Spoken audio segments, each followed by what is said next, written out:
As you know, we are going to talk about from supermarket to supper time, and I'm glad you have a note sheet because each of you is coming here with different ideas or different struggles, so I'm going to give a lot of information tonight, and all of it may not be applicable to you. You might be already doing great in some of it, but need a little work in other parts of the presentation. So whatever you feel like you need to work on is what I kind of want you to write down so that you can remember it and then begin working on it. So we'll go ahead and get started. Susanna is my intern this week. Thank you, Susanna, for being here. She's running our slides for us tonight.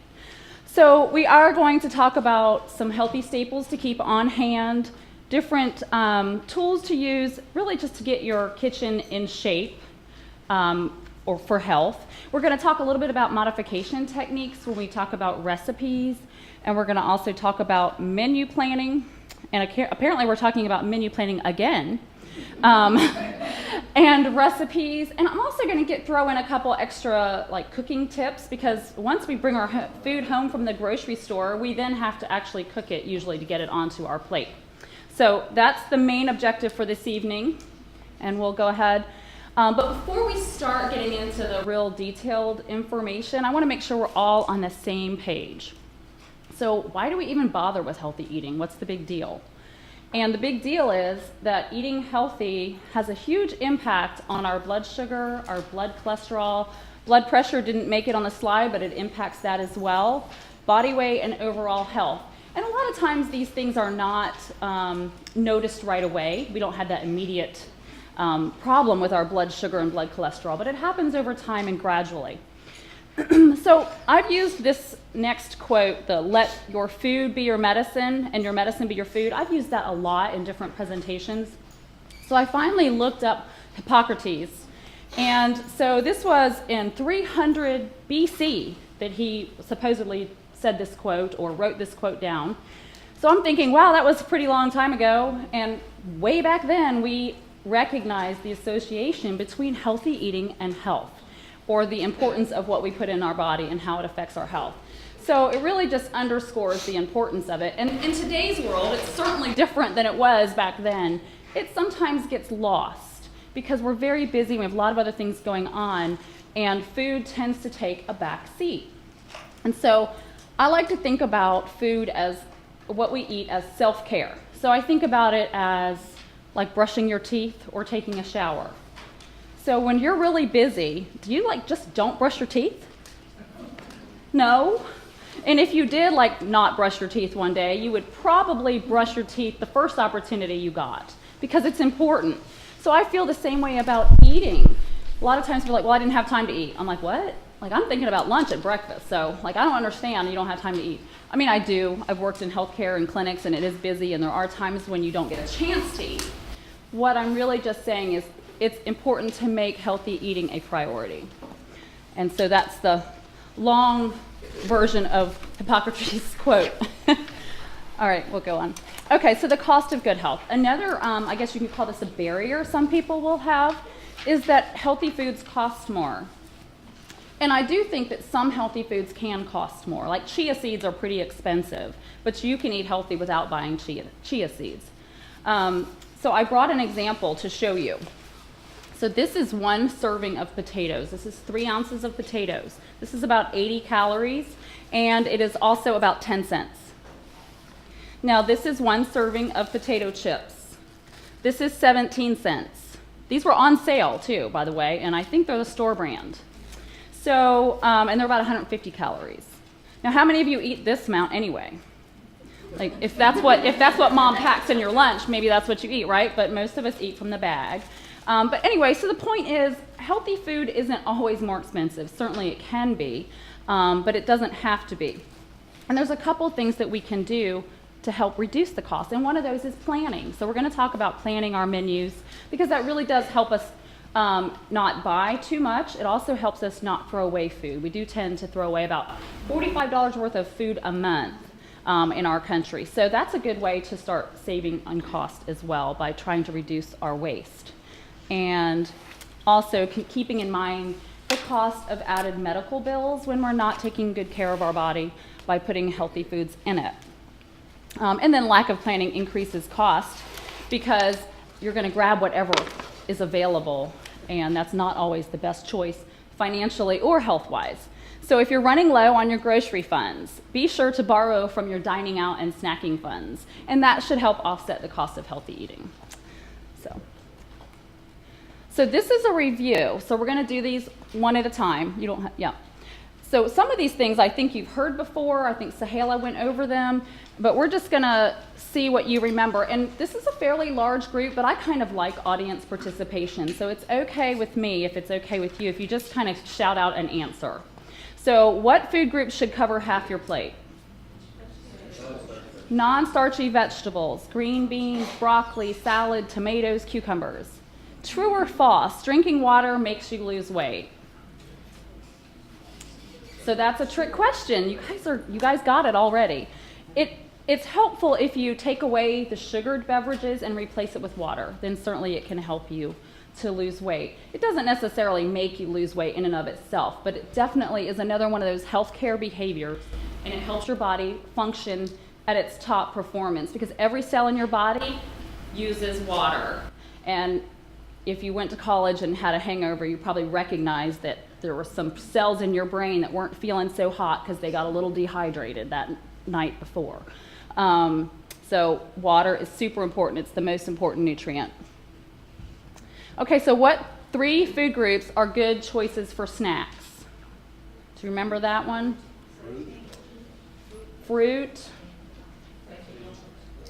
Vegetables are fine as well, but I believe strategically it's fruit, low-fat dairy, and some healthy fats. Do you remember? Nuts. Do you remember Sahela mentioning that? And the reason for that is because you're going to get protein in your nuts and your low-fat dairy, and you're going to get fiber in the nuts and fiber in the fruit. So protein and fiber combination with healthy fat is going to help sustain you. So I like to talk about snacks. I know Sahela calls them strong snacks. I also like to call them gap snacks because they're taking you from between the gap between your meals.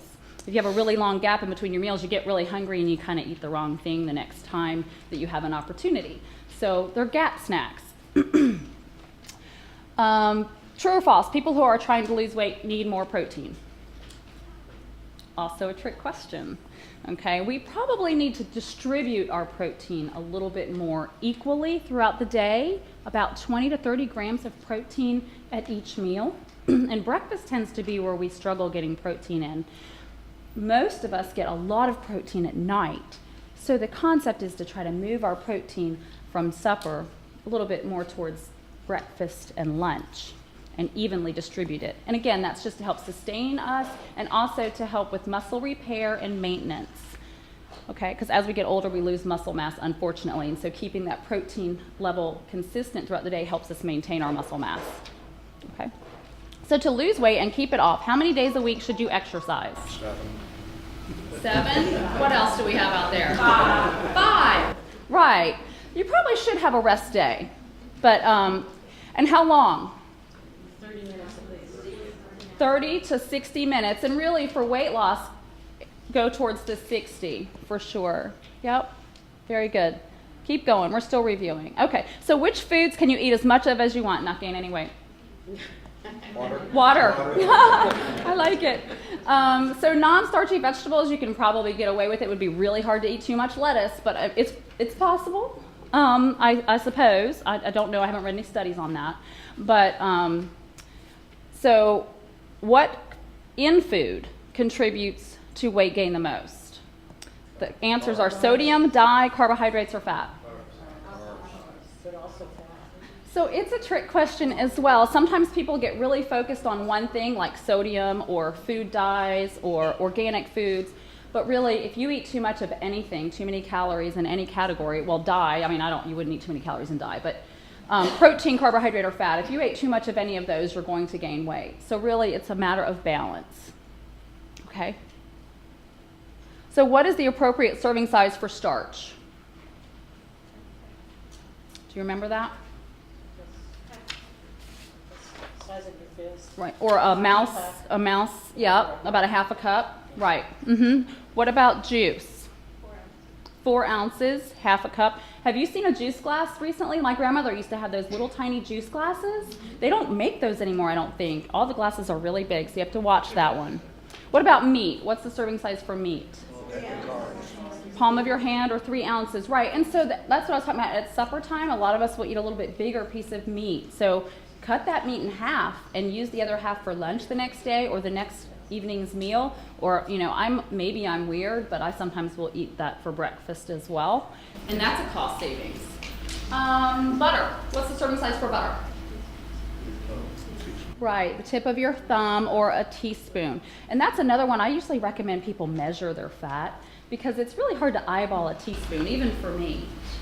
All right, and the 3 greatest, oh, I skipped one. Raise your hand, and if you don't want to raise your hand, I will let you slide. What I really want you to do is visualize yourself at your goal weight. So if you're not already visualizing yourself at your goal weight, consider doing that, because even like sports psychologists will work with their athletes to visualize hitting the ball over the fence, or, you know, hitting your second serve in the court, or whatever. There is something to that. It's the power of positive thinking, and it really matters. So if you're not already thinking of yourself at your goal weight, go ahead and start thinking about that. Whatever it is, maybe it's when you're in the shower or at night before you go to sleep.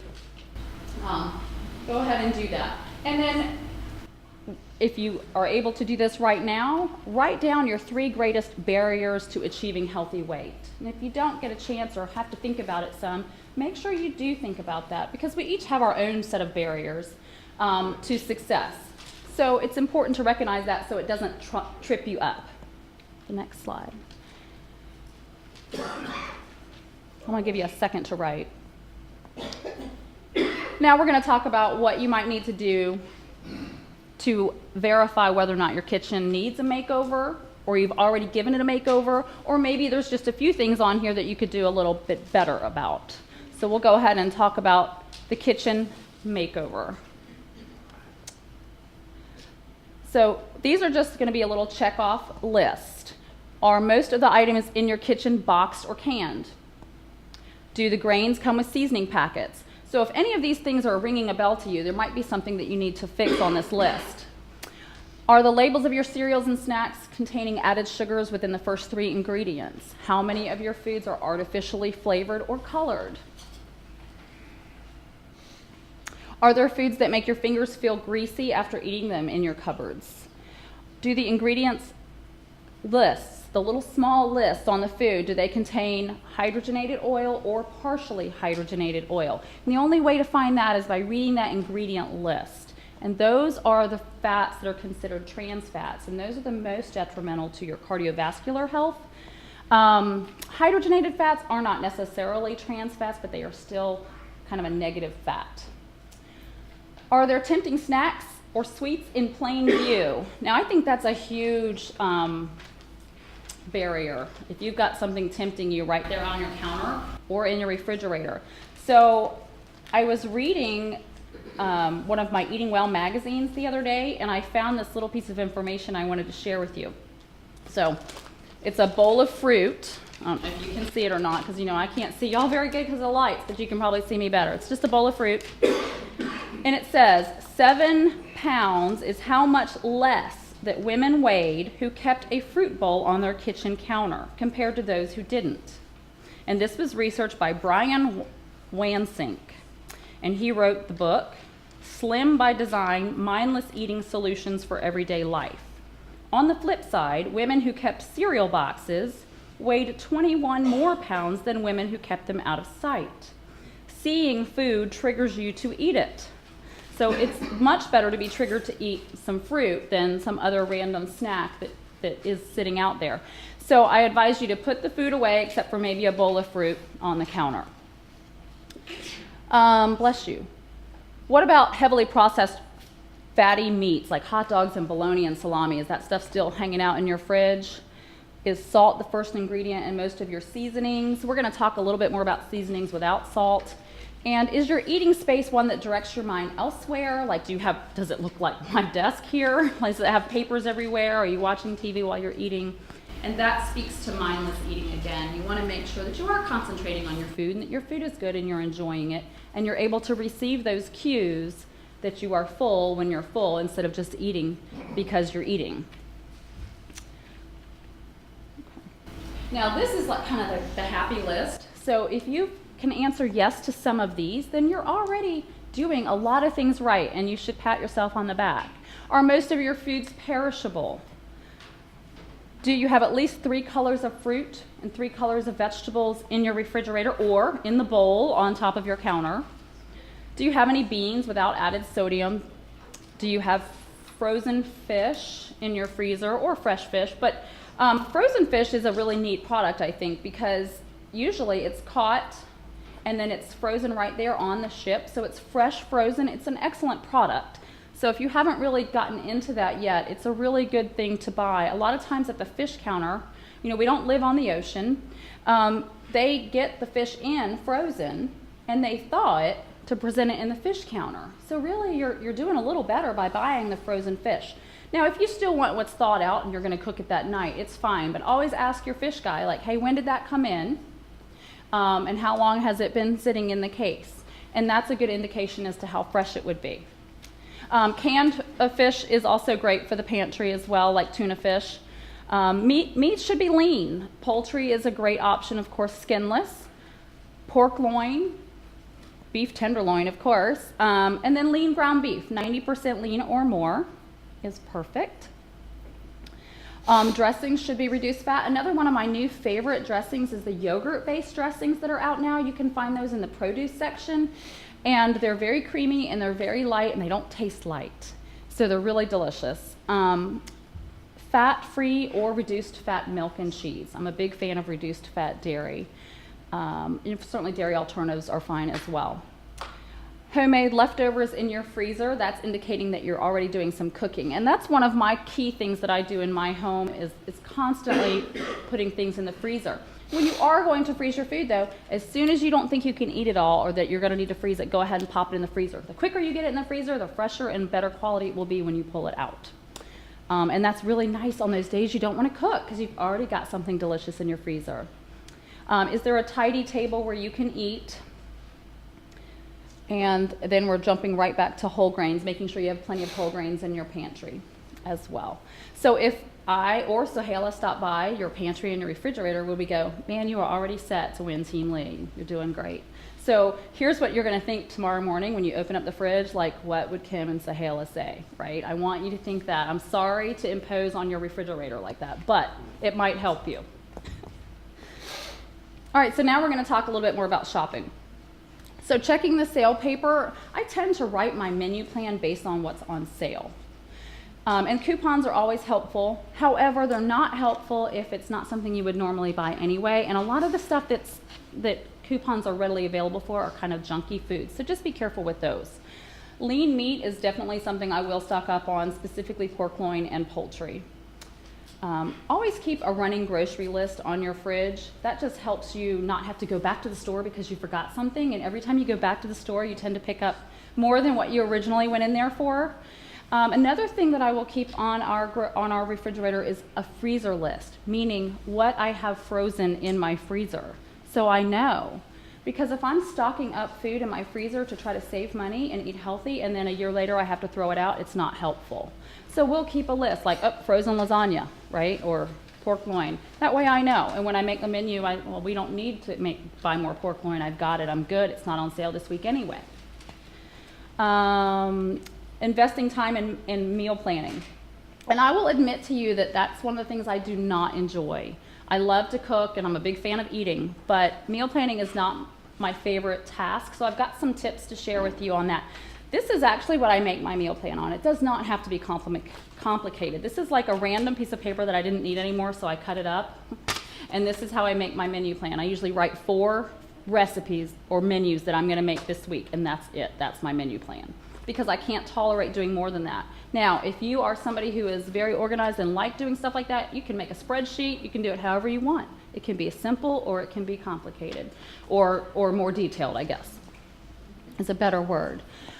You can use, the Best Body Cookbook has a detailed menu plan in it. And I have actually been using that because I don't necessarily like to recreate the menu plan. It's already there for you.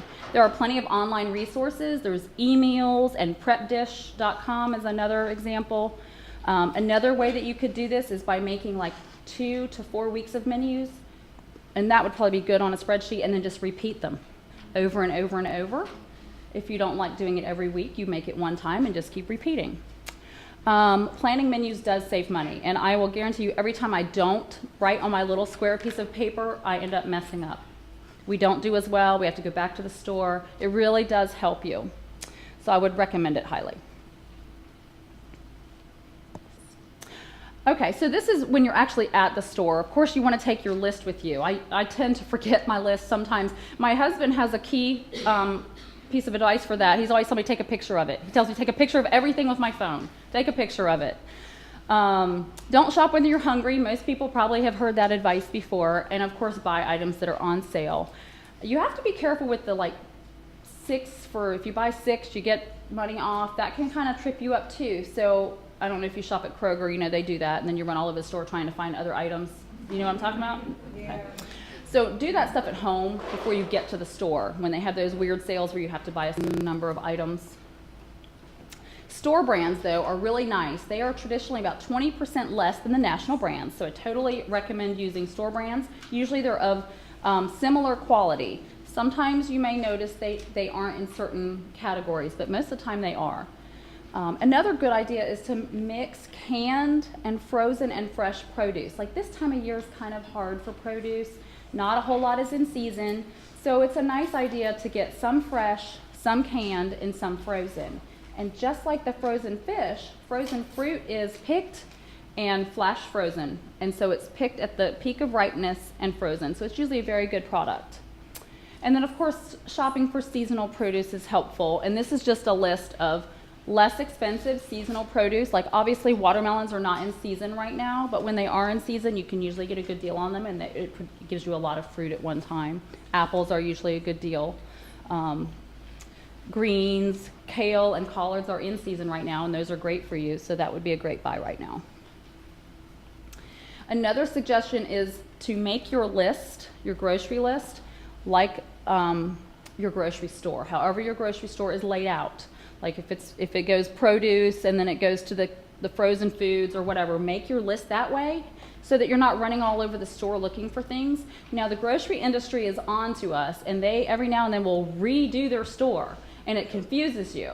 And then you have to run throughout the different aisles looking for things. And when you do that, you pass by lots of other things, and somehow those things jump into your cart. So that's the reason for making your list based on how your grocery store is set up.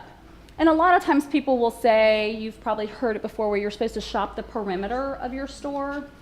And that's great advice, but there's some real healthy stuff in the inside too, like your canned beans and your canned tuna, and that stuff is healthy for you as well. So it's okay to shop in the aisles as well.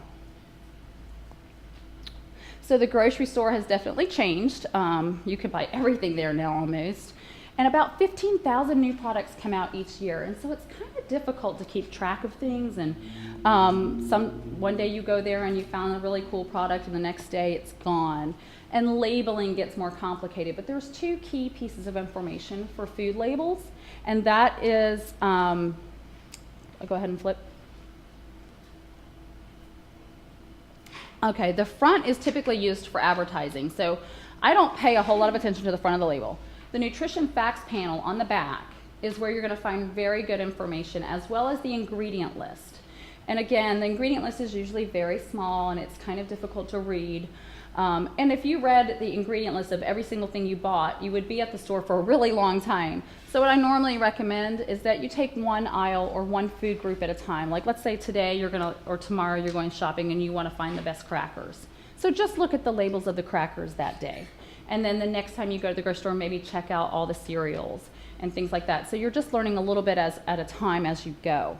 But whenever you're comparing food products, make sure you look at the food label, the nutrition facts panel, and then the ingredient label. So produce surprisingly doesn't have a label, so that's also a little bit of an indication it's not really trying to get you to buy it, right?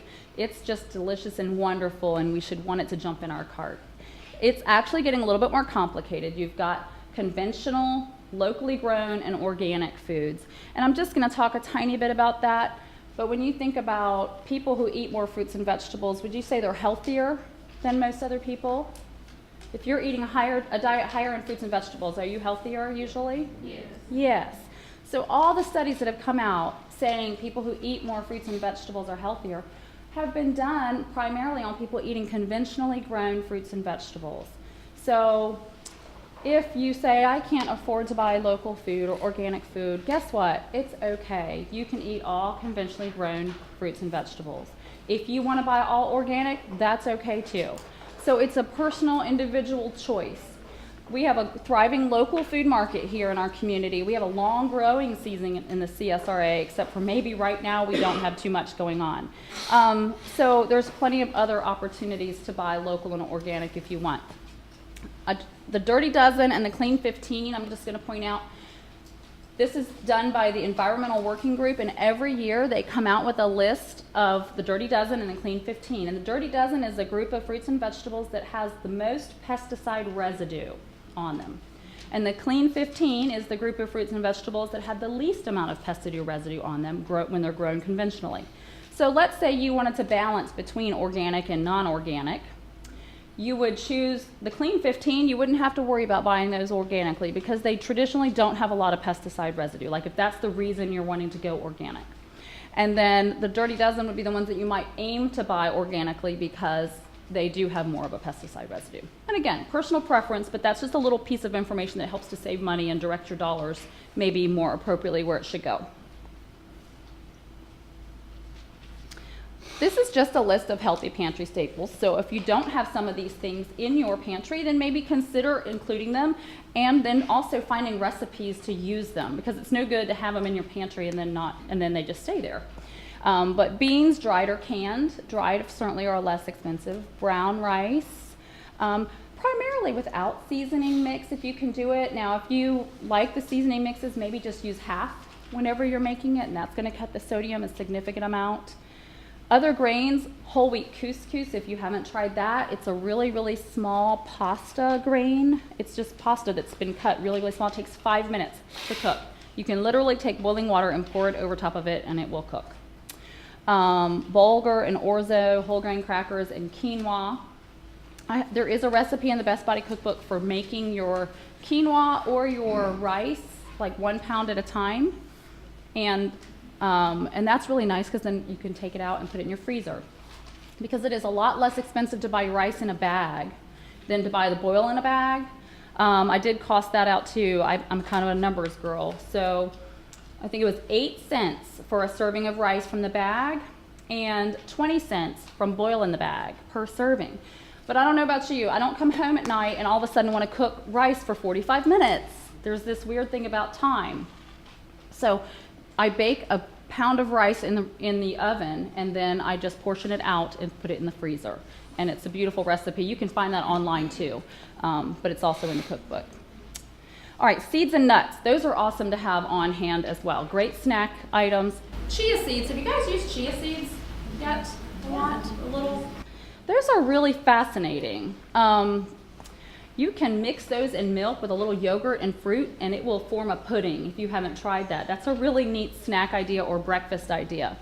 They're high in omega-3 fatty acids and fiber, and it's a great way to get some fiber in your snack or your breakfast. Nuts, nut butters, almond butter, peanut butter, natural, if you can go that route, that really is the best choice.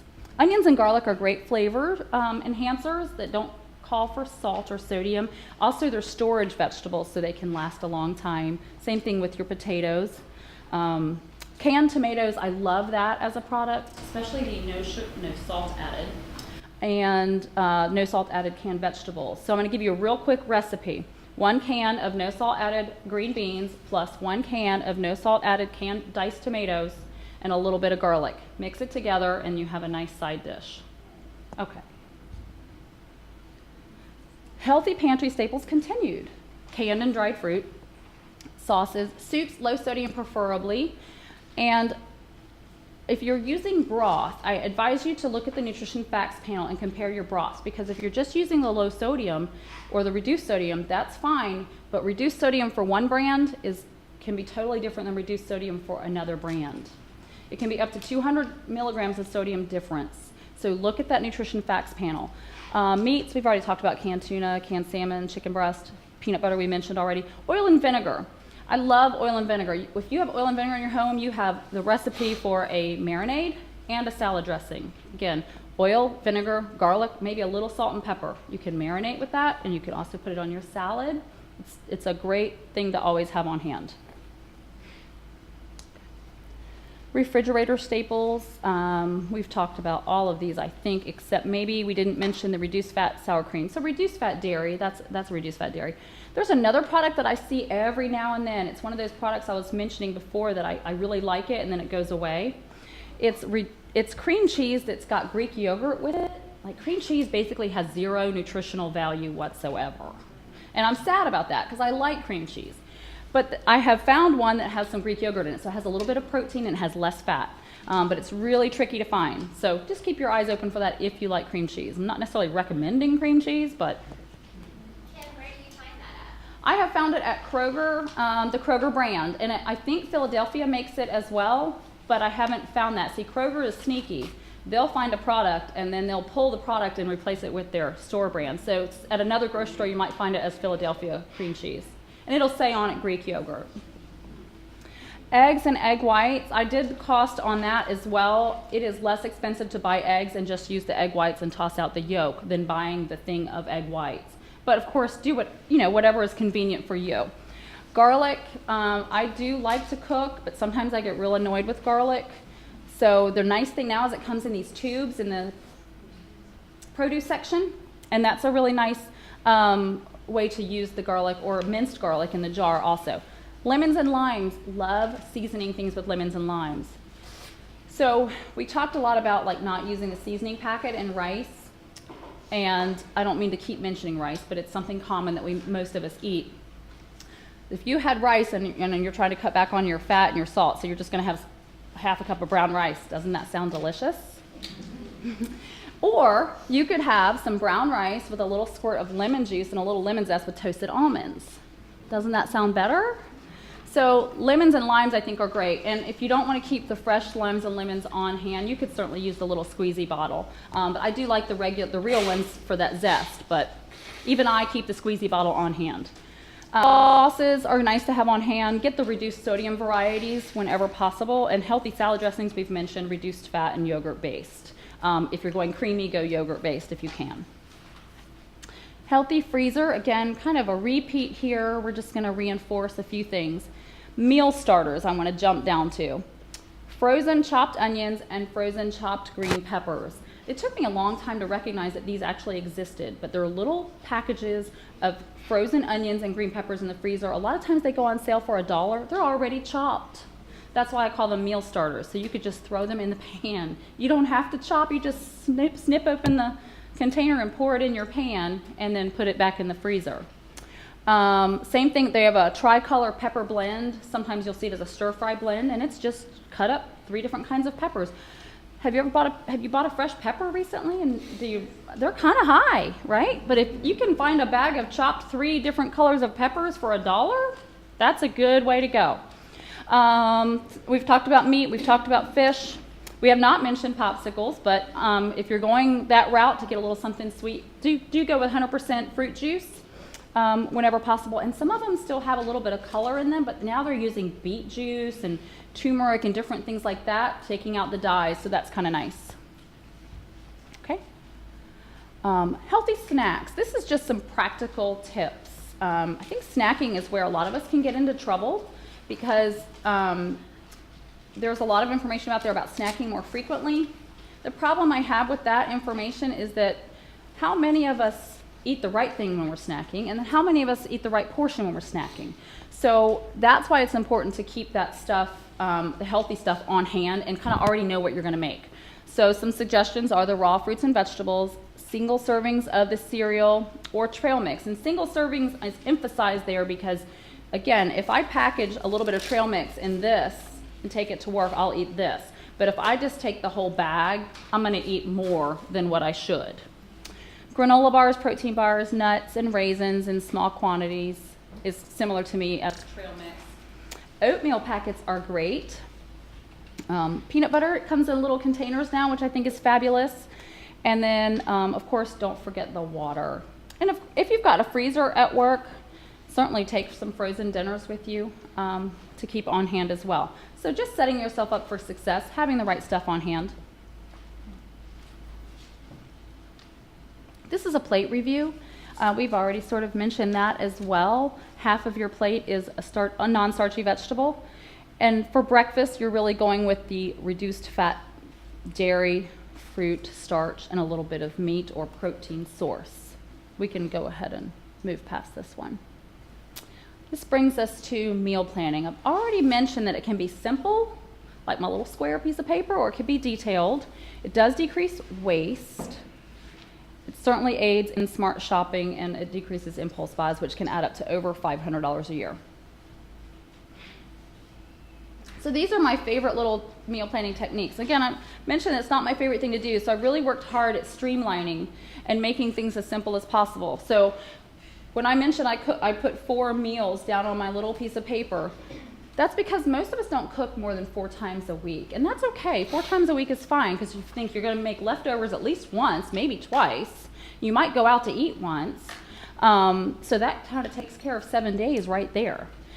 You want to make sure you're trying to have some fish every week. You want some chicken every week, a meat-free meal every week, and then fill in the rest with pork and beef, or certainly avoid those things if you want to avoid them. Now this is the next little section where it says delicious monotony. That's a meal planning technique. And what I mean by that is finding a meal or two that you like, that you don't necessarily even need a recipe for, and you keep the pantry staples on hand, and you can cook it. Like when you have one of those days where you planned for a menu, but your plan for the day is not working out. So you need to be able to throw something together. So this is an example of one of the delicious monotony meals we have. Like if I just don't know what to cook, I don't want to cook what I had, or I forgot to take it out of the freezer, we can always roast tomatoes. You can roast canned tomatoes. Roast tomatoes, broiled chicken, and brown rice. There, I have a meal. Woo! So something like that you guys like.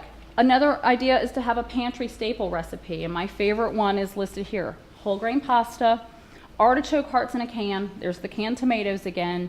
You could throw some frozen shrimp on that, or no shrimp at all, a little bit of Parmesan cheese. Some white beans could go in that instead, and some spinach. You see where I'm going with this? You need to have just a few quick meals already in your brain that you can repeat every week if you need to pull you out of a jam. Now this is an example of how I might make up a menu plan for the week. So the first day, and this is from the cookbook, the first day you're going to have the garlic pork loin. Now pork loin makes a lot. So I could either freeze the rest of it or use it the next day in a new meal. So I'm going to reuse it. I'm making it into a stir fry the next day. Okay. So that's 2 meals done, but I cooked 2 times, but I only had to cook my meat once, right? Okay. Keep going. So pan seared fish. I just want to point out how easy fish is to cook. It cooks for about 90 seconds on each side. It's very, very quick to cook. Now you might cook it a few more seconds here and there, depending on the thickness of the fish. So a lot of times people are scared to cook fish, but it can be one of your quick fix recipes. Okay, go ahead. Now, slow cooker. I also like to put in a slow cooker meal at least every other week, if not every week. So that's nice too. So then I have a slow cooker meal. And then my meat-free meal is the hearty bean soup. So I've made 4 meals, or 1, 2, 3, 4 meals. And so that's the menu plan for the week. Go ahead. And I went ahead and showed you my green beans and basil tomatoes. This one was using with the microwave green beans instead of the canned green beans. Either one works, frozen green beans, whatever. And I jazzed it up a little tiny bit. And then I thought maybe I would throw in a dessert. So for dessert, you want to try to add fruit to your desserts. And a lot of times I'll find, like, if I want something a little sweet, if I eat a piece of fruit, it does take that sweet edge away. So go ahead and have a little bit of fruit. I mixed a little marmalade into some yogurt and topped the fruit, and it made it feel special. Okay. A little bit more about food waste. and the freezer. I know you think I probably have stock in freezer companies, but store-bought broth is one of my cooking secret weapons, and I have mentioned it a little bit before. I buy the bigger containers, but you know, a lot of times you don't finish that in a recipe, so you don't want to throw the rest of it away. I freeze it a lot of times in a little ice cube tray, and then I pop the cubes out and keep them in a little plastic bag in the freezer, and then I can pop a cube in my vegetable stir fry or whatever whenever I need a little bit of broth. Another thing, a lot of times people ask me, well, I can't eat the whole jar of pasta sauce. I just cook for one or whatever. Well, you can freeze your pasta sauce. There's no sense in throwing that out. So use half of it and put the other half in the freezer. Red, yellow, green peppers, jalapeno peppers, any kind of peppers will freeze really nicely. So if you've used half of that really expensive fresh pepper, cut the other half up and pop it in the freezer, and then you have it for next time. Okay. Planned overs are also great. We kind of mentioned that with the pork loin. That would be a planned over. I'm going to cook the pork loin, and then I'm going to reuse it as something else. Okay. Recipe modification. Again, just a few little tips to help bump up the nutrition in your foods. Instead of an egg, you could use 2 egg whites. Instead of oil for baking, you could certainly replace it with unsweetened applesauce. Sometimes I'll do half and half, or I'll use some yogurt sometimes in place of the oil. Sour cream, again, no non-fat, reduced fat. Cheese, reduced fat. Ground beef, again, 90% lean or more. It's very easy now to find 96% lean, actually. Mayonnaise, there's new mayonnaise on the market since this slide was made. Oh no, it's listed in there. Olive oil mayonnaise. I love that stuff. It's great. It's much lower in fat, but it's not called low fat. It's a healthier fat. Cake frosting, just don't buy cake frosting. It's pretty nasty.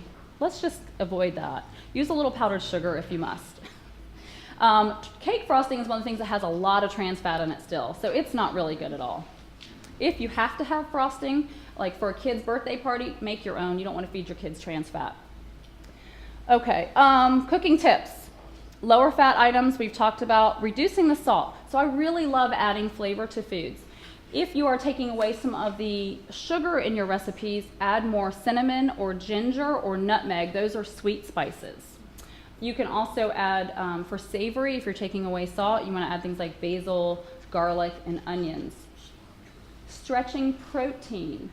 I love pulling out some of the ground beef, like if we're making tacos, we'll take half the ground beef out and I'll freeze half. Okay, I've cooked it all with the seasonings and I freeze half of it, and then I add a can of beans. Okay, so we're adding protein and fiber, and we're taking away some of that saturated fat. So stretch your protein whenever possible. Add more vegetables. You could add zucchini to your taco meat. Anything you can do to increase your vegetable intake. Making lasagna, add some more spinach. Add zucchini. Add zucchini to everything. It's very easy to put that into your recipes. Shredded carrots go really well in crock pot recipes as well. Okay, go ahead. Citrus zest, I've already mentioned that about with the brown rice and adding some of the lemon zest. That's a great thing to add to your recipes to pump up the flavor, or just a little squirt of citrus juice. Good quality broth, we've mentioned that. Also wine, don't buy cooking wine though. I will tell you that all that is salted wine that's not good enough to drink. So if you have a recipe that has wine in it and you want to use the wine, just use a reasonable drinking wine. You can buy the small little bottles if you don't want to have wine open that you would be tempted to drink when you're not trying to drink wine. Or you could just use broth. Toasted nuts. Have you guys toasted your nuts before, like in the oven or on the pan? Try one like pecan plain and then toast some and taste the difference. It's amazing. You always want to toast your nuts. Toast extra and then keep them on hand. That make a nice snack. Also great to put on your whole grains, or also put in your salads or add to your vegetables. A sprinkle of Parmesan is also very nice. Does have a little touch of salt, but it's not as salty as salt. And seasoning blends are super wonderful as well. There's Italian seasoning, there's different Greek seasonings, even like some of this Mrs. Dash seasonings. I might combine those with a little bit of salt, and you're going to get a lot of flavor and a lot less salt. So that's another good trick. Okay. Roasting, I'm just gonna mention a few things here. If you're gonna, if you haven't roasted vegetables yet, and of course it's cold right now, so it's a perfect time of the year to roast vegetables. Definitely, I recommend roasting vegetables, like cauliflower roasts really well, sweet potatoes, carrots, even cabbage is great roasted. If you don't think you like those vegetables, try them roasted. They're fabulous. It completely changes the whole profile of the vegetable. The keys to roasting, or to cut your things into uniform slices so that they roast evenly, so they don't, half of it doesn't get burned and the other half is not cooked. And then also turning it, and whenever you're roasting, you're usually at 400 degrees or more. You will toss it with a little bit of oil before you roast, and it will turn out wonderful. Or just Google a recipe, or we've got recipes obviously in our cookbook as well. So that would be one to try. Some additional tips for cooking success is to read the recipe all the way through. You don't want to read the recipe or start the recipe and then realize you are supposed to marinate that overnight and you're going to eat in 30 minutes. And I still do that sometimes, so I'll admit that to you as well. So also, mise en place is a French term, and it's a practice that a lot of your regular chefs, like in restaurants, will use, and all it means is gathering all of your ingredients before you begin cooking. And again, I kind of refer to the shower scenario. When you take a shower, you've got your soap and your conditioner and your shampoo all in the shower, right? You don't start taking a shower and get out and get the soap, and then you get out and get the shampoo. That's kind of a waste of time. It's not very efficient. Same thing for cooking. So gather everything around and then begin cooking, and it makes it a little bit more enjoyable, like if you're someone who doesn't like cooking. And then get your pan hot. Now, I'm impatient. I struggle with this. I have to make myself not put the food immediately into the pan. Put the oil in the pan, turn it on low to medium, and let it get hot. Then you put your food in, and that will create a little bit better flavor for you. Okay? Okay, so this is where you get to move. We're almost done. We're just kind of wrapping up. So stand up. Try not to drop all your stuff. If you have learned that eating in is important and eating out causes weight gain. If you make a menu for the week, shop with a grocery list, limit grocery trips to 1 to 2 times a week, buy extra lean ground meat, plan ahead or use leftovers or ingredients more than once, use disposable plastic containers to freeze foods, use healthy convenience foods like bagged salad mix, and you get to keep standing up. If you prepare ingredients needed for tomorrow's meal today, double recipes to use again. Bring lunch to work so that you don't have to eat out. Modify your favorite recipes, and use measuring cups to serve your food. All right, thank you very much. And we'll just leave a couple of these resources up. It's just additional good information, some locally grown information, and a little bit of shameless self-promotion for Eating Well with Kim.